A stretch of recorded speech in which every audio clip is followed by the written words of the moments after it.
একদিকে যুদ্ধবিরতির আলোচনা, অন্যদিকে হরমুজ প্রণালীতে উত্তেজনা ও জাহাজ চলাচলে কঠোর বিধিনিষেধ, যা মধ্যপ্রাচ্যের পরিস্থিতিকে ক্রমেই জটিলতার দিকে নিয়ে যাচ্ছে। এই অস্থিরতার মধ্যেই নতুন করে আবার দেখা দিয়েছে ইরানের জ্বালানি খাতে গভীর সংকট।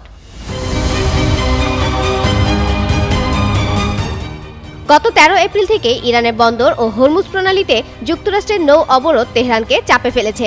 আর এই অবরোধ অব্যাহত থাকলে দেশটি অপরিশোধিত তেল সংরক্ষণের খবরের সব সিরিয়াস আপডেট তো জানলেন, এবার একটু বিনোদন হয়ে যাক।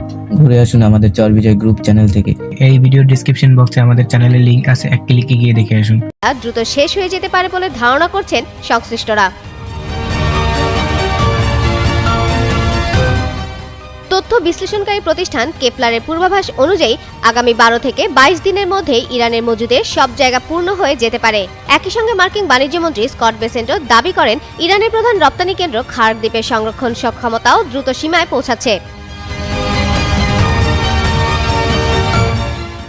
এদিকে কাতার ভিত্তিক সংবাদ মাধ্যম আল জাজিরার এক প্রতিবেদনে তুলে ধরা হয়, ওপেকে তৃতীয় বৃহত্তম তেল উৎপাদনকারী দেশ ইরান তাদের প্রায় ৯০% তেল খার্ক দ্বীপের মাধ্যমে রপ্তানি করে।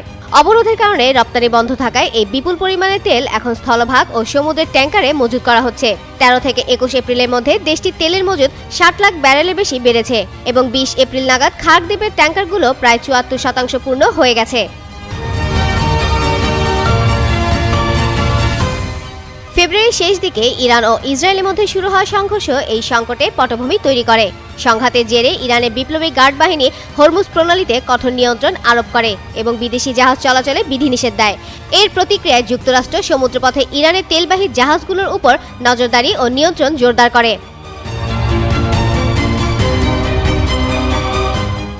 আল জাজিরা আরও জানিয়েছে, ইরানের প্রায় ১২ কোটি ৭০ লাখ ব্যারেল তেল সাগরে ভাসমান ট্যাঙ্কারে সংরক্ষণের সক্ষমতা রয়েছে।